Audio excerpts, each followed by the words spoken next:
Helmet પહેરે નહીં, કોઈ પહેરે નહીં હેલ્મેટ.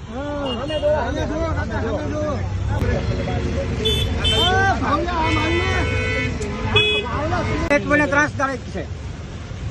હેલ્મેટ મને ત્રાસદાયક છે. તો તમને પોલીસ રોકશે શું કરશો? પોલીસ રોકશે તો ભલે રોકે. દંડના પૈસા નથી મારી પાસે ભાઈ. તો પછી જેલમાં પૂરી તો દેશો. ભલે ને પૂરી દે. તમે અમે જેલ જવા એ તૈયાર છે. શું કામ કરો છો આપ બાબુ? હું કામ ક્યાંય કરતો જ નથી. સિનિયર છું. ઘરેથી રોટલી બનાવીને હોટલમાં દઉં છું. હેલ્મેટનો કાયદો શહેરમાં તમારા મતે કેટલો યોગ્ય? નહીં, હેલ્મેટ શહેરમાં જોઈએ જ નહીં. ફૂટી કોળીમાં હેલ્મેટ મફત દે ને પોલીસ વાળા. મફત હેલ્મેટ કોઈ ના પહેરાય.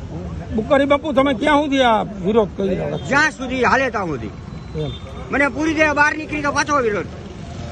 હું જામીન ઉપર છૂટી જાય પાછો વિરોધ. આ વિરોધ ચાલુ જ રહે. તમારું નામ શું એકવાર કહી દેજો. ઓલું એક કરી રાખજો.